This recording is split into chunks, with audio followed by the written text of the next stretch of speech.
சீரியல்களின் full எபிசோடுகளை Sun டிவியில் ஒளிபரப்பான உடனே எக்ஸ்க்ளூசிவாக சன் நெக்ஸ்டில் மட்டும் ஃப்ரீயா பாருங்கள்.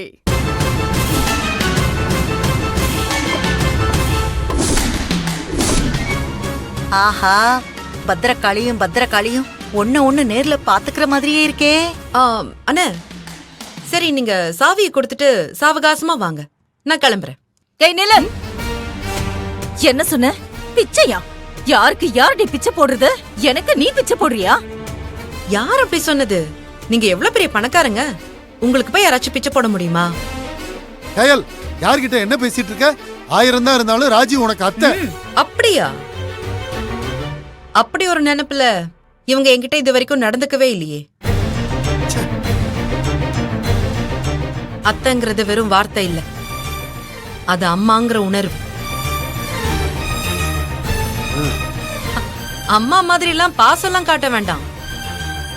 நீயா நானா பாத்துடலான்னு வன்மத்தை அள்ளி தெளிக்காம இருந்தாலே போதும்.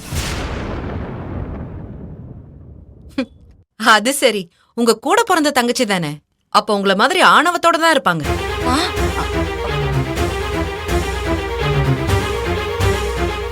இங்க பாருமா, நீ ரொம்ப தப்பா பேசுற. எது சார் தப்பு? சார், மனசாட்சியை தொட்டு சொல்லுங்க. என்ன நீங்க பார்த்த நாள்ல இருந்து நானா முதல்ல உங்களை அவமானப்படுத்தின?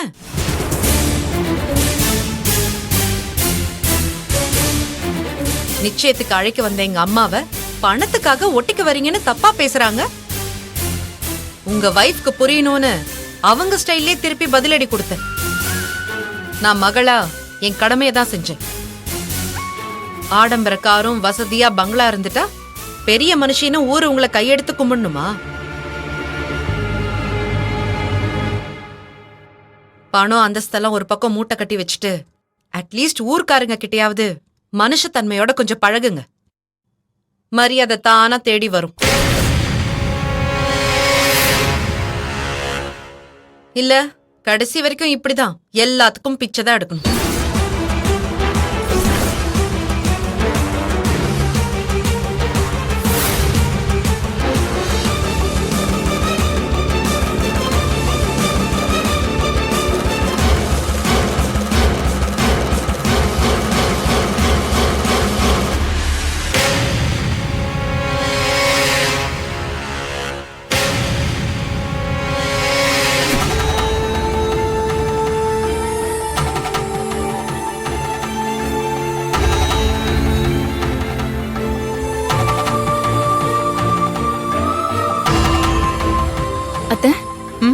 என்னத்தை யாரு தேடிட்டு இருக்கீங்க? ராஜலட்சுமிய பார்க்க போன கையில இன்னும் காணும். அவளதான் எதிர்பார்த்துட்டு இருக்கேன். இன்னும் அவ வரவே இல்ல. போன இடத்துல என்ன ஆச்சோ தெரியல.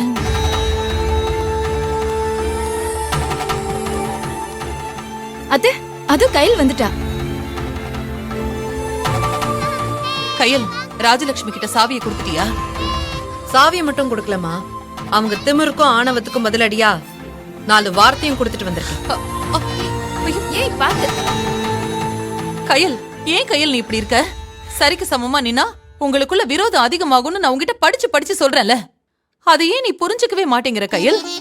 யாரு நீன்னு முறைச்சிட்டு நிக்கிறதுக்கு அவ என்ன வேத்த மனுஷியா? உங்க அப்பாவோட கூட பிறந்த தங்கச்சி. நியாயப்படி பார்த்தா அவளுக்கு தானே அந்த சாவி கிடைக்கணும். வந்த இடத்துல ஏதோ தப்பு நடந்து போச்சுன்னு பணிவா பேசி சாவியை கொடுத்துட்டு வராம ஊர் ஆளுங்க முன்னாடி அவளை அவமானப்படுத்திருக்க. ஐயோ, இதனால அவ கோவம் தானே இன்னும் அதிகமாகும். முடிஞ்ச வரைக்கும் அன்பை சம்பாதிக்கலனாலும் பரவாயில்ல, நீ ஏன் தேடி போய் சொந்தத்துக்குள்ள விரோதத்தை சம்பாதிச்சு வச்சுக்கிற? முறைக்காத கையல், உன்னோட கோவத்தினால கடைசி வரைக்கும் நான் தான் கண் கலங்கி நிப்பேன். இது தேவையா? கொஞ்சம் விட்டு கொடுத்துதான் போயேன். அவ யாரு? உன் அத்தை தானே? வசதியானவளா வேற மாறி இருக்கா. அதுக்கு நான் ஒன்னும் பண்ண முடியாது. ஐயோ கடவுளே, உனக்கு நான் எப்படி சொல்லி புரிய வைப்பேன்? ஓ, நிச்சயத்துல எந்த பிரச்சனையும் வந்துடக்கூடாதுன்னு நான் வயித்துல நெருப்ப கட்டிக்கிட்டு அலைஞ்சிட்டு இருக்கேன்.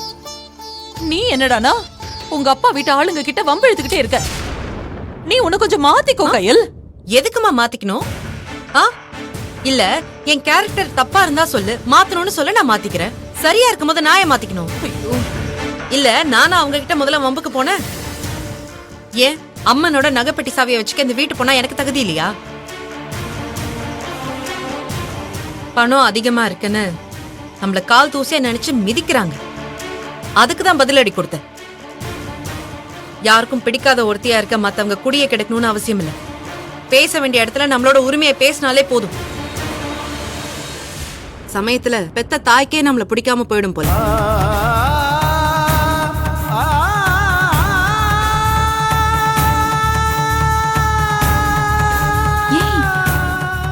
கையல், நான் அப்படி சொல்ல வரலமா. அப்புறம் எதுக்குமா அவங்க கிட்ட இப்படி பேசினு என்கிட்ட சண்டை போட்டுட்டு இருக்க?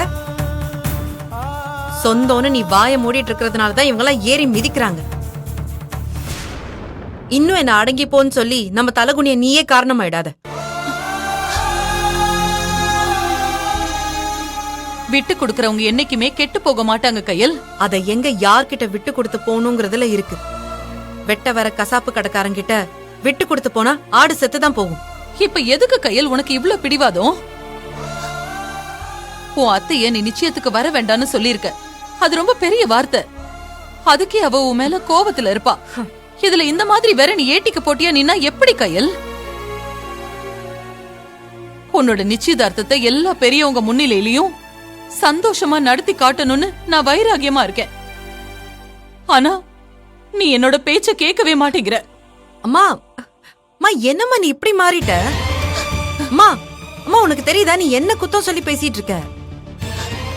இத பாரு, நானா யார் வம்புக்கும் போகல. என்னையும் என் குடும்பத்தையும் மட்டம் தட்டினா நான் பத்திரகாளியா மாறுவேன். அது உறுதி.